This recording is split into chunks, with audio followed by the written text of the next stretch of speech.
이번 시간에는 2017년 3회 전기 산업기사 실기 문제를 풀도록 하겠습니다. 1번 문제고요.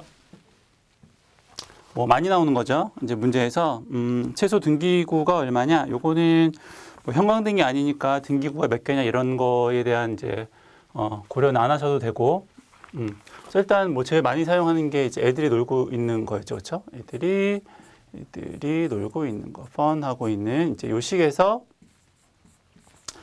이제 등기구 수를 이제 물어봤으니까, 그렇죠? 따라서 이제 등기구 수는 이렇게 얘가 넘어가야죠. FU가 넘어가는 거니까 FU에다가 위에가 A, E, D 이렇게 되는 거겠네요. 그렇죠? 네.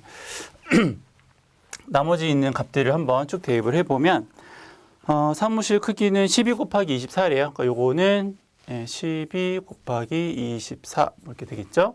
그리고 평균 조도를 150룩스로 한다고 그랬으니까 얘는 이제 150 이렇게 되겠고, 감광보상률은 제일 마지막에 나와 있어요. 1.4로 한다. 감광보상률이 1.4. 광속은 LED 150에 대한 전광속이 2450. 그리고 마지막으로 조명률이 0.7. 네, 뭐 점수 이제 주는 이제 그런 문제이겠고요. 그래서 계산기를 누르시면 이게 소수점으로 35.27 이렇게 나오는데, 등기구는 소수점 이하가 나올 수 없으니까는 이제 절상하셔야 하는 거죠. 절상. 그래서 답은 이제 뭐 36등. 그렇죠? 이렇게 되는 겁니다. 넘어가시고 다음 문제.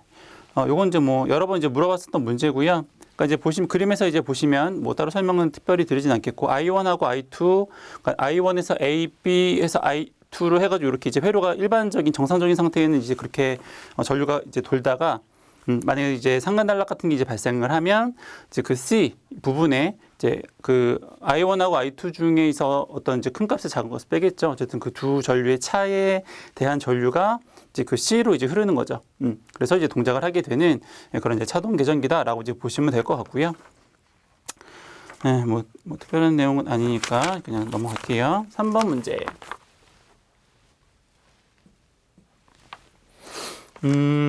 변전소에 연축전지가 이제 55개 이제 설치가 되어 있어요. 보통 이제 급판이 노출되어 있다. 이제 어떤 조치를 취하느냐. 이제 직류소 보충이 제일 많이 나오는 이제 문제 중에 하나고요. 그다음에 두 번째 부동충전 시에 이제 알맞은 전압은 부동충전 전압이 이제 보시면은 이제 얘가 완충이냐 급충이냐에 따라서 이제 뭐 조금씩 이제 전압 차이가 이제 있기는 한데, 보통 이제 문제에서는 이제 조건이 주어지면 좋겠지만 여기서는 조건이 특별히 주어지지 않았으니까는 밑에 해설에도 있어요. 그래서 2.15를 대입하시든지 아니면 2.18을 대입하시든지 그거는 이제 여러분들이 그냥 선택하시면 되겠고요. 저희는 이제 2.15를 그냥 대입을 할게요. 셀이 이제 55개가 있다라고 했으니까 이제 부동충전 전압은 이제 요만큼이 되겠죠. 그래서 118.25. 이제 부동충전 전압이다. 이제 이렇게 보시면 될 것 같고요. 그리고 뭐 발생하는 가스 수소가스고 이제 그런 현상을 이제 세페시 현상이라고 이제 한다. 뭐 이제 그런 거니까 부동충전에 대한 부분은 뭐 좀 잘 많이 보셔야죠. 시험에서 자주 나오는 부분이니까 꼭 이런 부분이 아니더라도 부동충전 뭐 그림을 그리고 그래서 뭐 그림으로 회로를 간략하게 그리십시오. 뭐 부동충전에 대해서 간단하게 설명하십시오. 이런 문제들도 굉장히 많이 나오니까 좀 잘 봐두시면 좋을 것 같아요. 그리고 뭐 4번 같은 경우는 뭐 그냥 법규니까 보시면 될 것 같고요. 그럼 이렇게 이런 법규에 대한 어떤 뭐 이격 문제 이런 것들이 원래 필기에서 나오는 건데 실기에서도 요새는 좀 많이 나오는 편이에요. 그래서 좀 잘 필기에서 이제 공부하셨던 내용들을 잊지 않고 공부를 좀 하셔야 될 것 같아요. 5번 뭐 감리 업무, 뭐 이거는 뭐 나왔던 문제들 위주로 해서 암기를 하시고, 아닌 것들은 뭐 내용이 워낙 많아서 다 아마 좀 암기하시기는 좀 어려울 것 같아요. 그럴 거면 차라리 다른 쪽 공부를 조금 더 충실히 하시는 게 좋죠. 이거를 외울 만한 시간이시면 다른 공부를 조금 더 충실히 하시는 게 좋아요. 요거는 이제 나오는 거 위주로. 뭐 차단계에 비해 전력용 퓨즈의 장점 뭐 4가지 뭐 이런 것도 자주 나오는 거니까, 퓨즈는 뭐 일회성이고 뭐 그런 것들 있잖아요. 전력 시간에도 많이 나오는 부분이니까 이제 뭐 확인하시면 될 것 같고요. 다음 문제 7번 문제이고요. 수변전 문제입니다. 수변전 문제 네, 문제는 크게 이제 두 개예요. 그래서 하나는 이제 주 변압계의 용량을 구하는 것과 그리고 이제 CT에 대한 이제 비를 전류를 이제 구하는 이제 그런 문제라고 이제 보시면 될 것 같고요.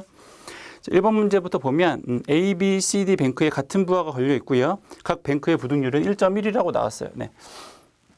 그러니까 각 뱅크, 그러니까는 이 뱅크 하나에 대한 부등률이 1.1이다 이렇게 나온 거고요.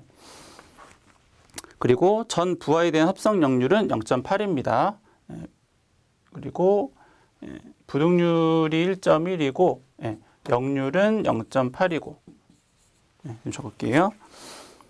그럴 경우에 이제 중앙변전소 변압기 용량을 구하십시오. 네, 요거를 이제 구하십시오라고 하는 거죠. 그러니까 결과적으로는 이제 하나에 대한 이제 한 뱅크에 대한 값이 나왔지만은 A, B, C, D에 대한 전체 합으로 이제 여기에 대한 이제 변압기 용량을 이제 구한다라고 이제 보시면 될 것 같아요. 그래서 문제를 한번 풀어보면 일단은 어차피 한 뱅크에 대한 이제 부등률만 이제 주어진 경우여서 하나 A 뱅크에 대한 이제 용량을 구하신 다음에 곱하기 4를 하면 되겠죠. 어차피 용량은 다 똑같을 테니까 나머지는 다 동일하다고 이제 좌동이 이제 왼쪽하고 이제 똑같다는 얘기니까는 그래서 A 뱅크에 대한 용량을 한번 구해 보면 변압기 용량을 구하거나 아니면 최대 전력을 수용 전력을 이제 구하는 방법은 설비 용량에다가 그렇죠? 부등률 그 변압기 구하는 공식은 이제 많이 나오니까 부하율을 이제 곱하시고 거기에다가 부등률에다가 역률 이렇게 되는 거죠. 그래서 만약 이제 역률 같은 경우에는 설비 용량이 이제 킬로와트로 나왔을 경우에는 이제 역률을 계산을 하시는 거고 만약에 얘가 kVA로 나오면 이제 역률은 이제 계산을 안 하셔도 상관은 없는데 여기서는 이제 뱅크에 대한 부하 용량표를 보시면 킬로와트로 나왔으니까는 역률까지 다 계산을 좀 해주셔야 될 것 같아요. 그래서 A 뱅크에 대한 이제 부하 용량을 한번 구해 보면 피더가 이제 4개가 있죠. 여기 보면은 1, 2, 3, 4가 있어. 하나, 둘, 셋, 4개가 있어서 1번 피더는 부하 설비 용량이 125 곱하기 부하율 아니 수용률이죠. 죄송해요. 부하율이 아니고 수용률. 설비 용량에다 수용률 곱하는 거죠. 수용률이 얼마인가 봤더니 0.8이라고 했고요. 더하기 그다음에 두 번째는 125에 이것도 마찬가지로 0.8 그렇죠? 더하기 세 번째 거는 500에 0.6 그리고 마지막 네 번째 거는 600에 0.84 이렇게 되는 거죠. 그래서 걔를 부등률하고 이제 역률로 나누시는 건데 부등률은 1.1이라고 했고요. 역률은 0.8이라고 했습니다. 그래서 요거를 이제 계산을 해봤더니 A뱅크 하나에 대한 전체 수용 전력이 얼마인가 봤더니 1140.91 kVA가 나왔다라고 하는 거고요. 그게 이제 똑같은 게 이제 몇 개가 있는 거냐면 4개가 있는 거니까 이제 곱하기 4를 하셔야죠. 따라서 이렇게 4개를 4를 곱하시면 4563.64가 나오는데 문제의 제일 마지막에 보면 변압기 용량은 표준 기억으로 이제 답한다라고 했으니까 요거보다 큰 값이 얼마냐면 이제 5,000짜리예요. 그래서 답은 5,000 kVA다라고 답을 하시면 될 것 같아요. 그래서 첫 번째는 끝났고 두 번째는 저거를 계속 봐야 되니까 지우고 할게요. 두 번째는 CT1과 CT2에 대한 이제 변류비를 구하십시오라고 했는데 어차피 2차 전류는 CT2차는 항상 5A니까는 CT1차 측 그 전압만 이제 구하면 되는데 전류만 우리가 앞에서 이제 요 변압기의 용량이 얼마라고 했냐면 이제 5,000이라고 했죠. 따라서 CT1은 이제 요 5,000을 기준으로 이제 CT 용량을 이제 정하시면 되는 거예요. 그래서 CT1에 대한 1차 전류를 한번 구해 보면 5,000이고요. 루트 3에 전압은 얼마냐면 여기가 1차는 20이고 2차는 이제 6,000이니까는 6 이렇게 하면 되겠죠. 얘도 kVA니까 단위가 킬로고 얘도 킬로볼트 이렇게 되겠네요. 그렇죠? 역률을 이제 따로 하실 필요는 없겠고요. 그렇게 해서 이제 계산을 CTB죠. CTB니까는 여기다가 1.25배에서 1.5배 사이를 이제 보통 일반적으로는 해주는데 얘는 이제 문제 조건에 보니까 두 번째 문제의 두 번째 줄에 제일 끝에 보시면은 밸류비는 1.25배로 결정한다라고 했으니까는 1.25배 하시면 돼요. 만약에 이제 이 조건이 나오지 않으면 1.25배에서 1.5배 사이를 이제 구하신 다음에 거기에 해당하는 이제 CTB를 이제 정하시면 되세요. 그래서 이렇게 이제 해봤더니 얘가 얼마였냐면 601.41 암페어가 나오니까 이제 1차 CTB는 이제 600이 되겠네요. 600대 4로 이제 지정을 하시면 되겠죠. 600대 5로. 그리고 CT2를 이제 한번 해보면 CT2는 어디 있냐면 이제 여기 있어요. CT2. 우리가 이제 앞에서 요거 뱅크 하나당 수용 전력이 얼마인지를 이제 구했었는데 걔가 얼마였었냐면 1140.91이죠. 얘도 만약에 뱅크 A에 대한 거를 선정하라고 나왔으면 선정한 값으로 이제 계산을 했을 텐데 선정하라는 말이 없어서 요거는 그냥 계산값으로 CTB를 계산을 했다라고 보시면 될 것 같고요. 여기다가 마찬가지로 3상이니까 루트 3배에다가 전압은 얘가 2차 측이 얼마냐면 400이니까는 킬로로 바꾸고 싶으면 이제 0.4라고 하면 되겠네요. 킬로볼트. 그렇죠?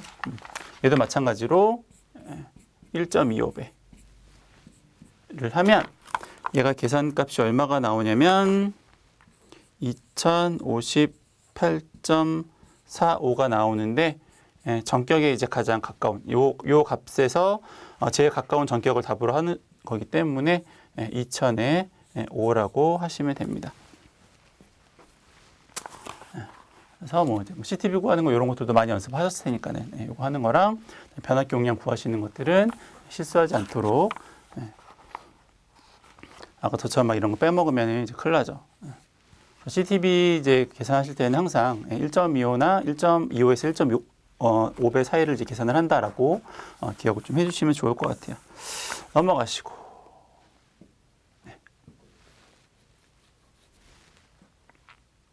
다음 문제. 뭐 3일 때는 굉장히 좀 기존에 많이 나왔던 문제들이 반복해서 나오고 있어요. 부도 충전 방식도 그렇고 아까 뭐 전등 구하는 문제도 그렇고 아까 변압기 구하는 거나 아니면 뭐 CTB 구하는 것도 그렇고 기존에 워낙 많이 나왔던 문제들인데 지금 요 8번 문제도 마찬가지죠. 굉장히 많이 나오는 문제죠. 콘덴서 용량 구하시는 문제. 그래서 콘덴서 용량 구하시는 문제는 보통 이제 콘덴서를 이제 Q라고 하면 P. 그래서 주의하실 것은 얘가 킬로와트죠. 에다가 탄젠트 세타 1 마이너스 탄젠트 세타 2. 이거는 이제 꼭 뭐 이제 기억을 하셔야 되는 이제 문제니까. 탄젠트라고 하는 것이 코사인 분의 사인이니까 이렇게 표현할 수도 있겠죠, 얘를. 요거를 이렇게 이제 표현할 수도 있겠죠. 얘가 세타 2면은 이제 뭐 탄젠트 2면은 뭐 여기서 세타 2로만 이제 바꾸시면 되는 거니까. 그리고 뭐 한 번 더 해보면 이제 그때 요 사인 값은 루트의 1 마이너스 코사인 제곱 세타라고도 이제 표현을 할 수가 있으니까. 그래서 저희가 이제 일반적으로 많은 식에 보면은 P에다가 코사인 세타 1분의 루트의 1 마이너스 코사인 제곱 세타 1에 빼기 코사인 세타 2에 또 루트의 1 마이너스 코사인 제곱 세타 2 뭐 이렇게 해가지고 식이 일반적으로 이제 많이 나오는 거죠. 어쨌거나 뭐 그 식이든 이 식이든 역률을 구하시는 공식은 꼭 이제 암기를 좀 하셔야 되겠고요. 문제는 이렇게 나왔어요. 지상 역률이 0.8인 60kg 부하에 지상 역률 60%에 40kg 부하를 연결을 했어요. 이때의 합성 역률을 90%로 개선하자면 필요한 콘덴서 용량은 이제 어떻게 구할까요? 그래서 보통 이제 일반적인 이제 문제들은 역률이 하나가 나오면서 뭐 예를 들어서 0.8인 이제 부하를 0.9로 이제 바꾸겠다. 이제 뭐 이런 식에 대한 이제 문제가 나오는데 요거는 이제 부하가 서로 다른 부하를 가지고 역률을 먼저 개선하기 전에 역률을 먼저 구하신 다음에 그 다음에 다시 이제 개선 후에 역률로 바꾸는 거여서 조금 이제 다른 문제랑은 난이도가 조금 있죠. 그래서 일단은 이렇게 해봅니다. 일단은 역률 증가 전에 예, 역류를 이제 증가하지 않았어요. 이제 0.9로 이제 역류를 증가를 시키는 건데 처음에 이제 역류를 증가시키기 전에 그 전에 합성 역류율이 얼마인지를 이제 보셔야 되는 거죠. 문제를 봤더니 60짜리가 있고요. 그리고 40짜리가 있어요. 60짜리가 있고 40짜리가 있는데 일단은 유효 전력을 먼저 한번 구해보죠. 유효 전력. 유효 전력은 60kg짜리랑 40kg짜리가 있으니까 100kg가 이제 유효 전력이겠고요. 그럼 무효 전력은 어떻게 될까요? 무효 전력. 무효 전력은 이제 어떻게 구하시냐면 공식이 P상을 하면은 바로 P상이니까는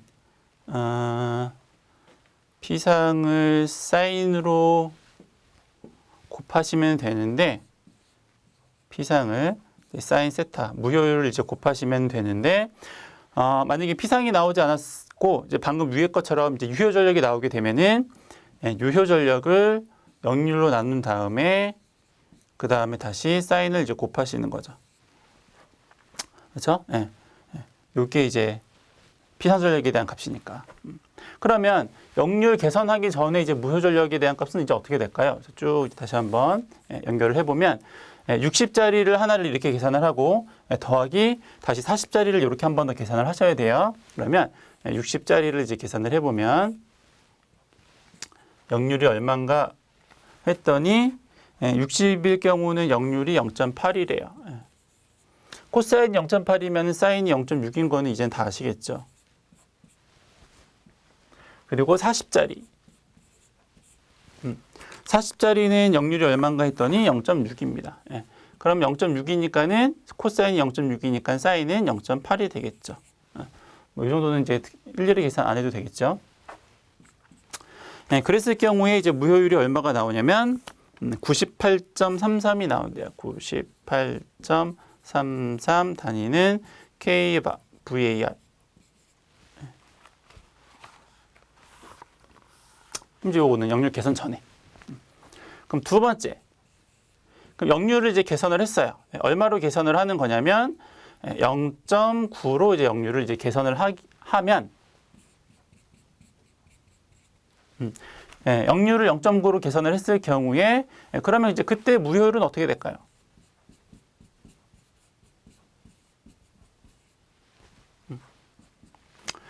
얘를 구하는 이유는 우리가 역률이라고 하는 것은 역률을 계산한다라고 하는 것은 얘가 무효 전력이고 얘가 이제 P상 전력이라고 한다면 역률을 계산한다라고 하는 거는 이 무효분이 이제 지상에 대한 성분이니까 무효분은 지상에 대한 거니까 진상인 콘덴서를 연결을 해서 이 무효분을 상쇄시키겠다라고 하는 거잖아요. 그러니까 역률 계산 전에 무효 전력과 역률 계산 후에 무효 전력만큼의 차를 빼면 결과적으로는 그게 콘덴서의 용량이 되겠다라고 하는 거니까. 그래서 두 번째는 이제 0.9로 계산했을 경우에 이제 무효율을 이제 구하는 거예요.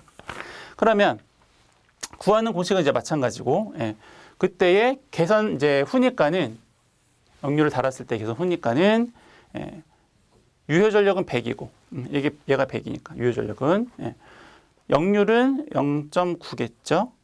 코사인이. 그럼 사인은 얼마냐? 요거는 이제 딱 방금 0.6, 0.8처럼 나오진 않으니까는 계산을 하셔야 돼요. 아까 요거 계산했던 것처럼 1-0.9의 제곱. 이게 계산하는 거죠. 하면 결과적으로 얘가 얼마만큼이 나오냐면 48.43이 나온대요. 48.43. 뭐 단위는 똑같고 kVAR.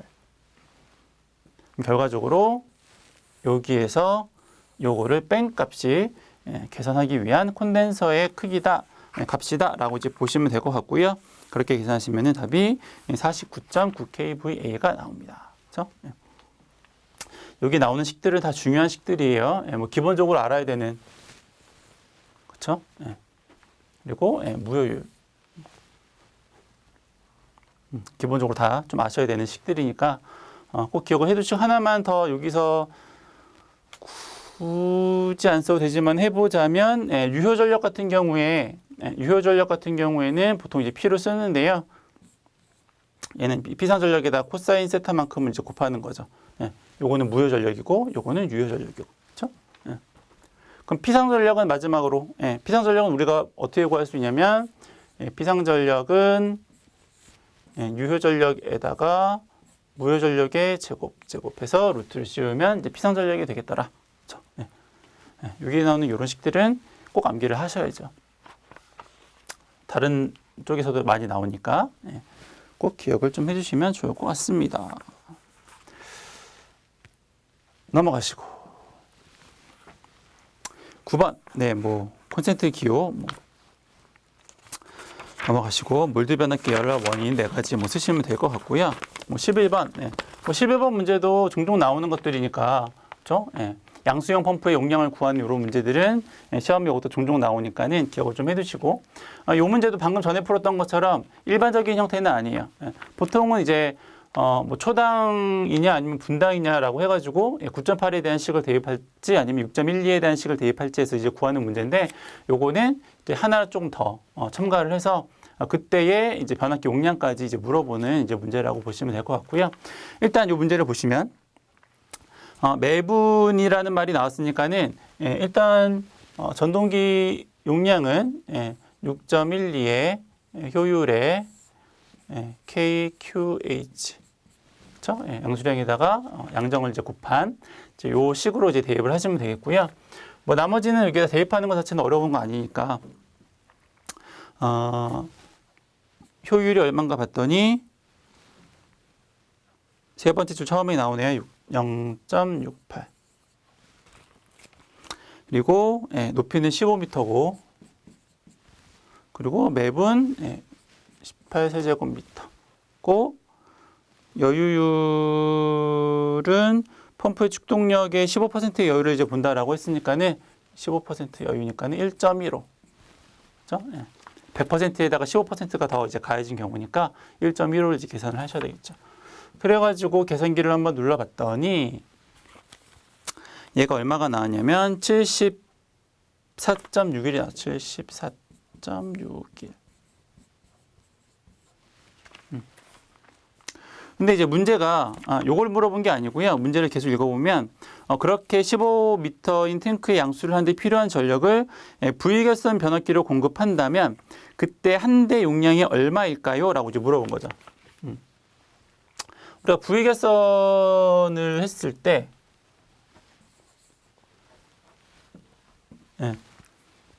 변압기를 V결선했을 때 용량은 어떻게 구할 수 있냐면 루트 3배의 변압기 한 대 용량이다 라고 하는 거 아마 기억을 하실 거예요. 그래서 지금 문제에서는 V결선을 했을 경우에 단상 변압기 한 대 용량이 얼마냐 물어봤으니까 얘를 물어본 거죠. 그럼 따라서 변압기 한 대 용량은 전체 용량을 이제 루트 3으로 나누셔야 돼요. 근데 얘가 단위가 뭐냐면 kVA죠. 얘는 뭐예요? 킬로와트. 따라서 얘를 무엇으로 나누셔야 되냐면 아까 앞에서 했지만 역률로 나누셔야죠. 코사인 세타. 그렇죠? 역률이 얼마인가 봤더니 세 번째 줄 중간쯤에 전동기 전부와 역률이 0.89다, 89%다. 0.89. 그러면 요 값이 얼마가 되는가 봤더니 83.83이 된대요. 83.83 kVA죠. 그렇죠? 얘가 나왔으니까 얘를 여기다가 뽕 대입하면 되겠죠? 그래서 83.83을 루트 3으로 이제 나누시는 거니까 그렇게 하면 답이 얼마일까요? 그렇게 하면 답이 얼마냐면 48.4.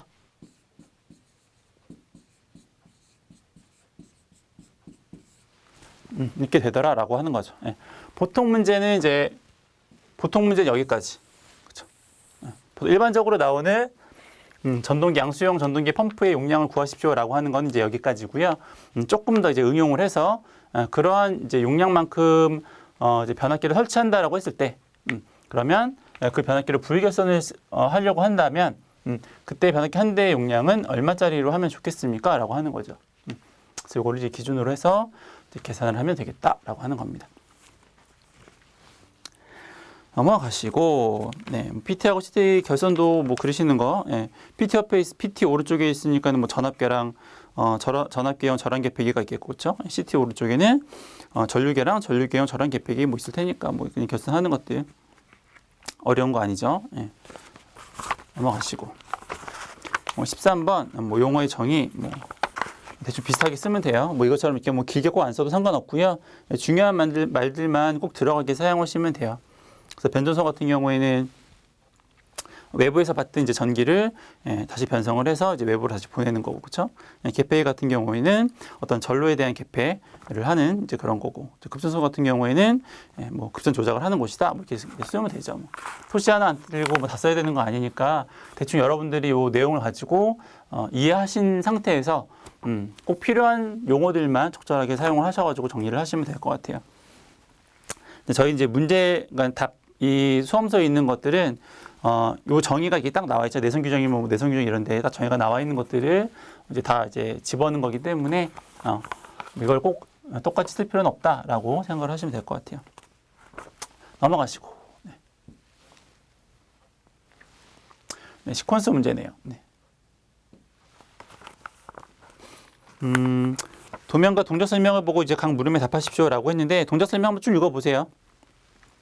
그러니까 처음에 이제 PB를 누르면 그러니까 PB를 얘를 딱 누르면 PB를 누르면 얘가 동작을 하죠. 얘가 동작을 해서 MC가 여자가 돼요.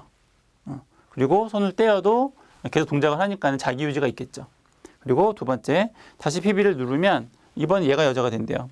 얘가 여자가 되면서 MC가 소자가 되고 얘가 소자가 되고 그리고 전동기는 멈추죠. MC가 여기 달려 있죠. 그러니까는 끊어지면은 얘가 정지하고 붙으면은 돌아가고 이제 그런 거니까.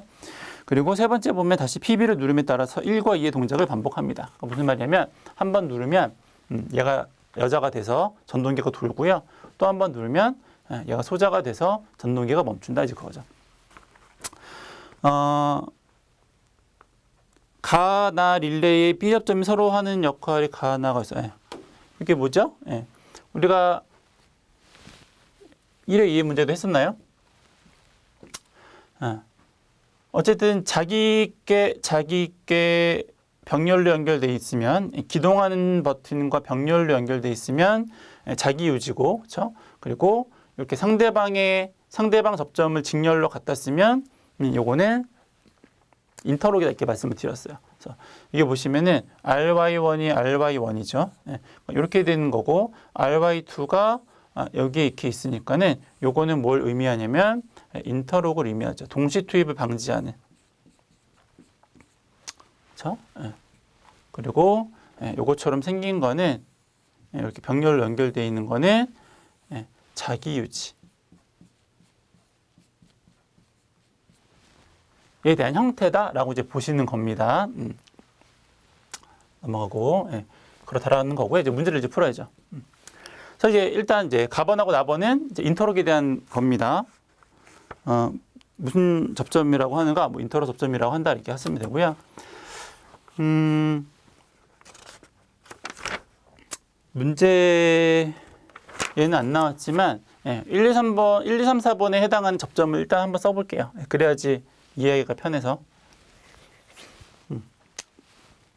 하지만 보세요. 문제 동작 설명을 읽어보세요. 어떻게 되냐면 PB1을 눌렀을 때 PB1을 누르면 첫 번째 동작이에요. PB1을 누르면 RY1이 여자가 되면서 MC1이 여자가 된대요.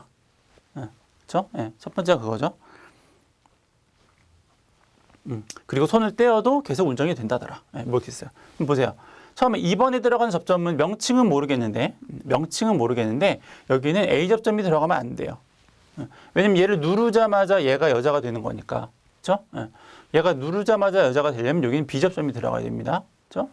그럼 3번은 뭘까요? 눌렀을 때 얘는 동작하면 안 되잖아요. 얘는 A 접점이 들어가겠죠. 이름은 모르겠지만.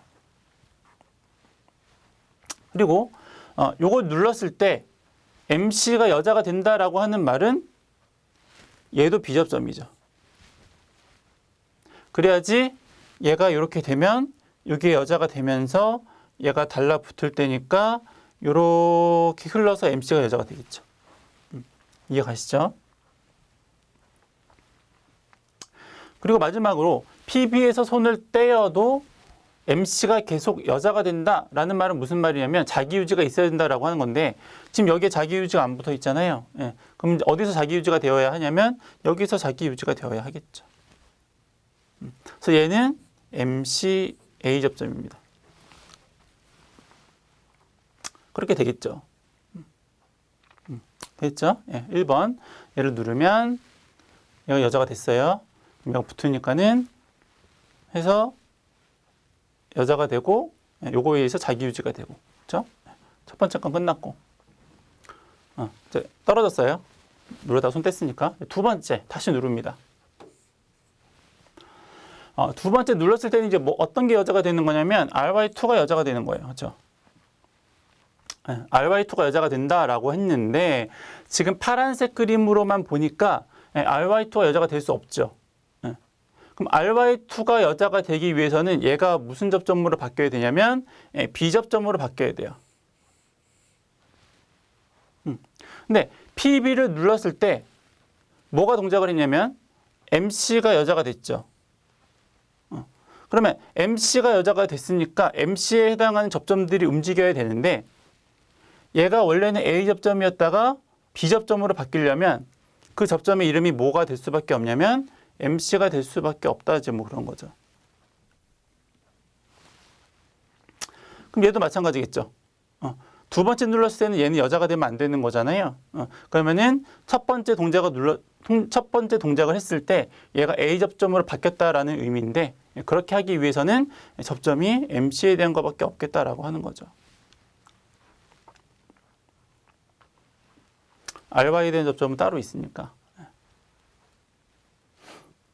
그럼 두 번째 눌렀을 때 어떻게 되는 거냐면 두 번째 눌렀을 때는 MC가 소자가 되어야 합니다.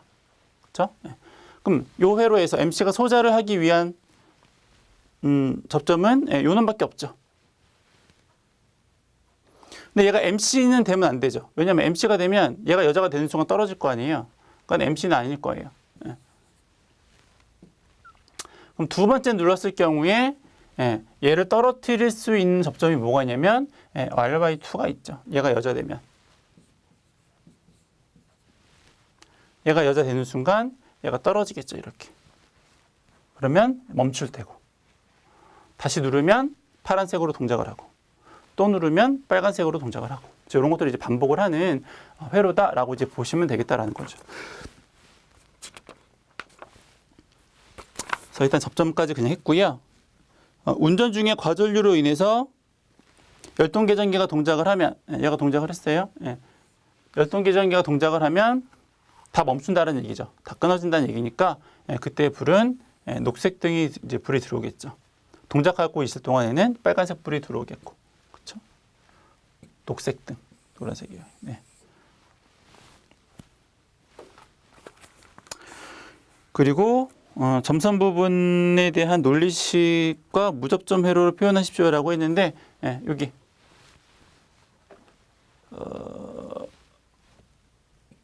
지우고 그냥 할게요. 조금 조그맣더라도 뭐 그 답은 있으니까 책이 있으니까 일단은 출력은 MC죠. 그렇죠? 출력은 논리식을 먼저 쓰죠. 논리식을 먼저 쓰는 게 편하니까. 논리식을 먼저 해보면 MC가 출력이니까는 MC는 요거는 직렬입니다. 요거랑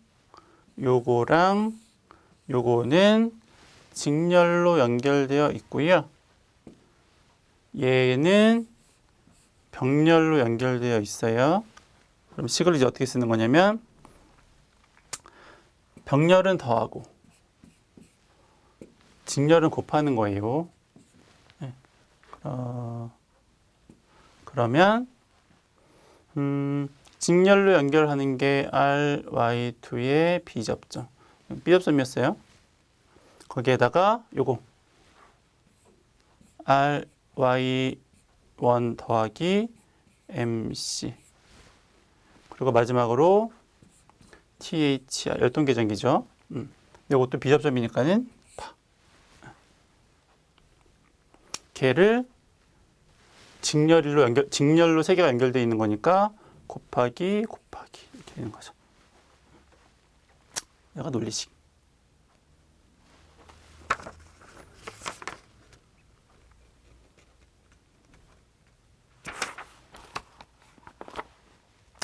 그럼 이제 논리식을 갖고 이제 그림을 한번 그려보면 조금만더라도 이해를 해주시고, 요 곱하기로 연결된 거는 회로는 AND 회로를 씁니다. AND. AND 회로를 쓰고요. AND 회로는 모양이 D자처럼 생겼죠. 이렇게. 그리고 더하기는 병렬 회로는 OR 회로를 쓰고요. 모양은 약간 이렇게 둥글게 생겼어요. 그렇죠? 그러면 요거 이제 논리 회로를 이제 나타내면 MC가 있고 MC가 지금 다 AND 회로로 연결되어 있죠. AND 회로로 이제 연결이 되어 있고요. 그리고 들어가는 게 RY2의 비접점, THR의 비접점. RY2의 비접점은 부정. 그렇죠? 그리고 THR도 부정. 비접점이니까. 그렇죠? 네. 그리고 요것만 남았는데 요거는 RY1에다가 MC를 더한 건데 MC는 여기 있죠. 다시 빠져나가야 되겠네요. 요거랑 RY1이 OR 회로로 연결돼서 숑 들어가면 되겠죠.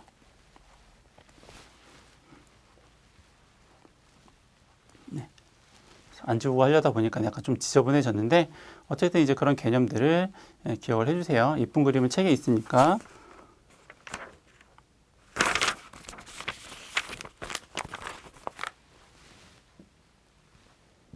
마지막으로 타임 차트.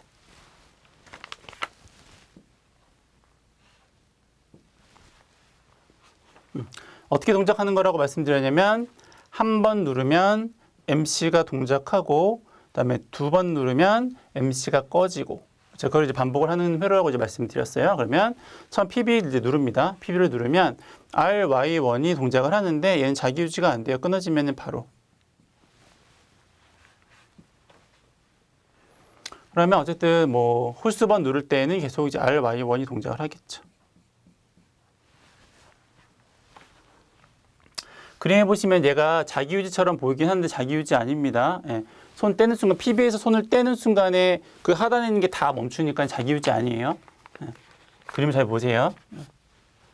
예. 지워서 그런데 보시면 PB가 제일 위에 있잖아요. 예. 그러니까 얘를 눌렀다가 손을 떼는 순간 이 밑은 전부 다 끝나는 거죠.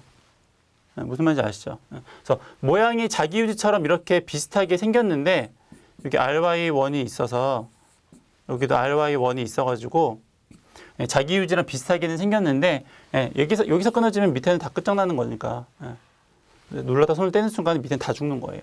그러니까 자기 유지라고 보시면 안 돼요. 모양은 자기 유지의 모양이지만 자기 유지는 아니에요. 그냥 자기 유지의 형태다라고 그냥 보시면 될 것 같아요. 어쨌거나 그러면 짝수는 이제 RY2가 이제 누르는 것만큼만 이렇게 그렇죠? MC는 첫 번째 누르면은 계속 동작을 하죠. 언제까지? 두 번째 누를 때까지. 얘는 자기 유지 있으니까. 그렇죠? 네. 쉬었다가 또 PB1 누르면 다음 홀수번 누를 때까지. 한 번 누르면 MC가 두 번 누르면 꺼지고 또 세 번째 누르면 또 켜지고 네 번째 누르면 꺼지고 이런 거죠. 램프는 기동하고 있는 동안은 위험하니까 빨간색. 그렇죠? 멈추고 있는 동안은 안전하니까 초록색.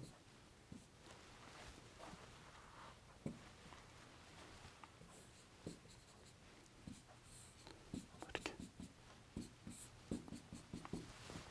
라고 이제 보시면 됩니다.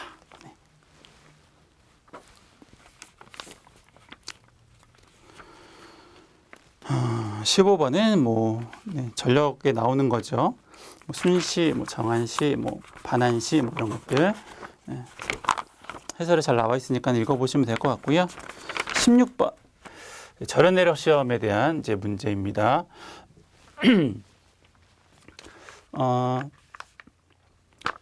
일단은 이제 요 그림을 좀 다르게 한번 요 밑에다가 좀 그려볼게요. 그러니까는 요 부분이 약간 조금 보시기에 좀 어려울 수도 있을 것 같아서 그러니까 쉽게 이거 좀 간략하게 해보면 이런 건데 중간에 이제 변압기가 이렇게 있는 거고요, 그렇죠? 이렇게 해서 변압기가 있는 거고 해가지고 이렇게 있는 거고 그리고 이제 요 2차 측에는 이제 이렇게 해서 V개선으로 이제 되어 있는 거죠, 이렇게 해가지고 이렇게 되어 있고 요 부분이 이제 여기로 조금 이동을 해보면 그쵸, 이렇게 되는 거죠. 이렇게 해서 이렇게 돼 있고 여기도 이렇게 해가지고 여기 이제 V2가 이렇게 있는 거죠. 그리고 이쪽에 이제 P시험 기기가 있는 거고 변압기 뭐 이런 거. 요런 이제 모양이라고 보시면 돼요. 요게 이렇게 밑으로 내려와 있어서 약간 좀 모양이 조금 그렇긴 한데, 요거를 요 안쪽으로 이제 그리면 대충 이제 요러한 모양이고, 요게 이제 뭐 암페어계 누설 전류 이제 측정하는 게 있는 거고요. 그리고 이제 한 가지 조금 주의하실 게 여기에 보면은 이제 만천에 이제 110이라고 나왔는데, 요 만천에 110이 여기가 이제 만천에 110이라는 거. 1차 측 이제 고압 측이 여기고 여기가 110. 이렇게 이제 보셔야 돼요. 그래서 지금 이 그림에서는 이제 V2가 있는 쪽이 이제 만천인 것처럼 보이는데 그건 아니고 이런 이제 개념으로 그림이 그려진 거다라고 이제 보셔야 돼요. 왜냐하면 그렇게 이제 해석을 안 하면 전압계 쪽에 이제 훨씬 더 큰 전압이 나오기 때문에 요거는 의미가 이제 이러한 의미다라고 좀 해석을 하시면 될 것 같고요. 그 대신에 이제 위쪽에 있는 거는 요거는 이제 그대로 보시면 돼요. 105에 6300. 요건 이렇게 보시는 거죠. 그래야지 여기서 이제 전압을 승합을 해서 이제 P시험 기기에 이제 고전압을 이제 인가를 해서 얘가 그만큼의 전압을 견딜 수 있는가를 이제 시험을 하시는 거니까. 그래서 이런 이제 개념으로 이제 보시면 될 것 같고요. 1번 문제부터 한번 쭉 다시 한번 해보면 전원측 회로에 전류계를 설치하고자 할 경우에는 이제 어디에 설치하는 게 제일 좋냐면 이게 이제 1번에 있는 부분에다가 설치하는 게 좋죠. 그래야지 만약에 이제 이 안쪽으로 이제 들어오게 되면 전체 전류를 파악을 할 수가 없는 거죠. 왜냐하면 얘가 이렇게 들어오다가 전류가 이렇게 나뉘고, 그렇죠? 또 이게 쭉 오다 보면 또 이렇게 전류가 이제 나뉘게 되니까 전체 전류를 이제 알기 위해서는 요 1번 위치에서 1번 위치의 전류계를 취하여야 하겠다라고 이제 하는 것들이고요. 그리고 두 번째 문제는 V1에 측정되는 전압이 얼마일까요? 그래서 V1이 요거니까요, 그렇죠? 여기서 측정되는 전압이 얼마일까요? 보통 이제 고압측 전압을 측정하실 경우에 식은 이제 어떻게 되냐면 V1은 권수비에다가 V2 이제 이렇게 되는 거죠. 그러면 권수비는 있어요. 권수비는 얼마냐면 105에 6,300이니까 요거를 여기다가 이제 이렇게 집어넣으시면 되죠. 빨간색. 이거를 여기다가 집어넣으시면 돼요. 좀 주의하실 점은 보통 저희가 이제 전력이나 이런 데서 보시는 변압기는 이제 강압용 변압기죠. 그래서 1차 측 전압이 더 크고 2차 측 전압이 더 이제 적은 보통 뭐 22.9에 뭐 2차 측은 뭐 380이나 뭐 220 뭐 이런 식으로 이제 되는 변압기가 일반적으로 많이 보는 건데 이렇게 이제 내력 시험을 하시는 쪽에 이제 변압기는 건수비가 1차가 더 작고 2차가 이제 더 큰 거죠. 그래서 1차가 105고 2차가 이제 6,300이 되는 거예요. 그래야지 여기서 적은 전압을 가지고 뻥튀기해서 P시험 기기의 전압의 내력을 이제 시험을 할 수가 있는 거니까. 그래서 A는 이제 6,300에다가 6,300분의 이제 105를 집어넣으시면 되는 거고요. 그럼 2차 측은 얼마냐면 이제 P시험 기기에 얼마만큼의 전압을 걸어서 얘가 이제 견뎌야 하겠는가라고 하는 건데 보통 이제 이게 전압이 얼마냐면 6,900이에요. 6,900이면 7kV, 7,000V 이하의 경우에는 여기다가 1.5배를 해서 그렇죠? 1.5배를 해서 그 전압에 잘 견디는가를 이제 하셔야 되는 거니까 요걸 이제 먼저 계산을 해보면 되겠다라고 하는 거죠. 요 계산을 하면은 1350. 자, 2차 측이 얼마냐면 1350이죠. 그래서 요거를 여기다가 집어넣어서 이제 대입을 하시면 계산을 하시면 되는 거고요. 그래서 식을 한번 써보면 6300에다가 105에다가 곱하기 1350인데 여기서 조금 이제 주의하실 점이 1차 측에 대한 요 전압계가 어떻게 연결되어 있는가를 보시면 변압기 한 대에만 연결이 되어 있어요. 이렇게 연결되어 있죠. 그리고 이렇게 와서 요게 이렇게 하나. 요 변압기 요거 하나에 대한 거니까 2차 측에는 권수가 지금 이렇게 직렬로 이렇게 연결되어 있어서 6300이라는 거니까 요거 하나에 대한 거는 요거를 반으로 쪼개면 되겠죠. 그래서 이렇게 계산한 거에다가 곱하기 2분의 1을 해야지 1차 측 전압계에 얼마가 측정되는지를 이제 확인할 수가 있겠다라고 하는 거죠. 그렇게 해서 이제 계산을 한번 해보면 얘가 이제 얼마가 나오냐면 책에 있는 것처럼 86.25V가 나온다더라. 근데 문제 조건에서 이번에 제일 끝에 보면 단소수점 이하는 반올림한다라고 했으니까 86.25에서 25는 없애버리고 답이 86V가 된다더라라고 하는 거죠. 그렇죠?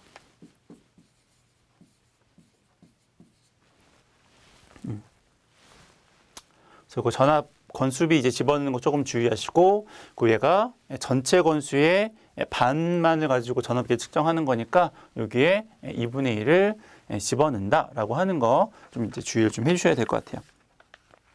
그럼 세 번째, V2로 측정되는 전압은 얼마일까요? 네.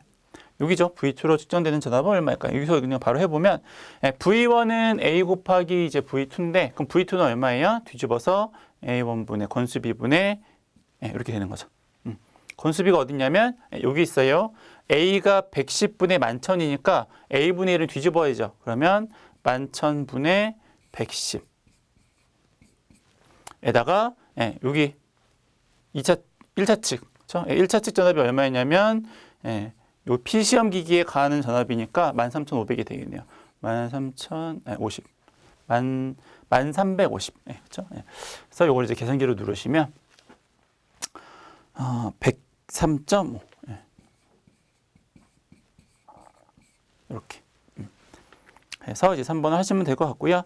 PT의 설치 목적은 이제 P시험 기기에 대한 요거죠. 절연대로 시험 전압을 측정을 하는 거죠. 바로 측정하기에는 이제 전압이 너무 크니까 이제 다운시켜서 전압을 이제 측정을 하겠다. P시험 기기에 얼마만큼 전압이 인가가 되는지 확인을 하겠다. 이제 뭐 그런 거죠. 그리고 이제 전류계의 설치 목적은 이제 누설 전류를 측정하는 거니까 그렇게 보시면 되겠습니다.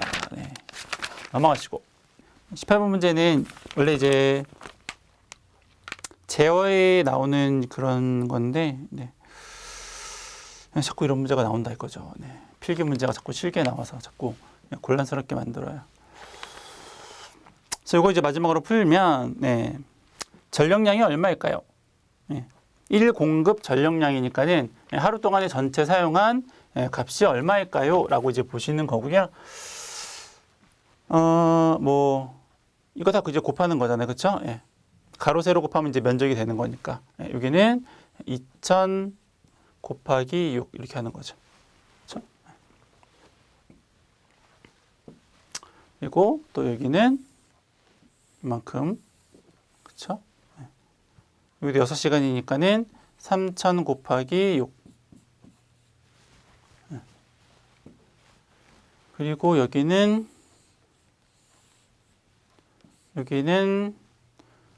4이네요. 2500에다가 곱하기 1. 이렇게. 색깔 바꿔가면서 하기 너무 힘드네요. 그냥 이렇게. 그 다음은 3000에 곱하기 5시간. 1시간 빼먹었으니까. 그리고 여기는 4000에 곱하기 3시간. 그리고 여기도 2500이네요. 2500 곱하기 1시간. 마지막은 2000에 곱하기 2시간. 걔를 다 더하면 되죠. 걔를 다 더하면 하루 동안에 그 사용한 전력량이 되겠고요. 이걸 이렇게 쭉 다 해보면 66,000kWh가 된대요. 66,000. kWh. 네. 면적을 다 계산하시면 되는 거니까. 두 번째, 일부하율은 어떻게 될까요? 부하율 어떻게 구할까요? 부하율 앞글자만 따서 합평체 보통 이렇게 뭐 저는 그냥 그렇게 해요. 합평체.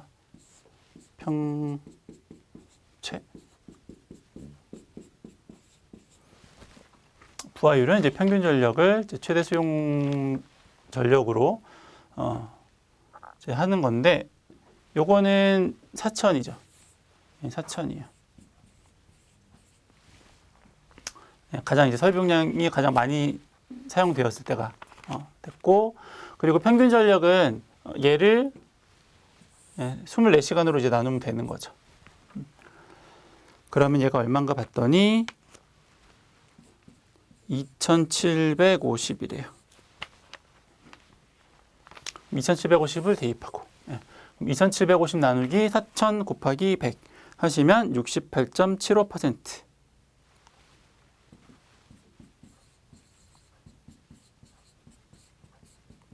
곱하기 100을 했으니까 하면 되겠습니다. 해서 2017년 3회 문제까지 모두 풀어보았습니다. 수고하셨습니다.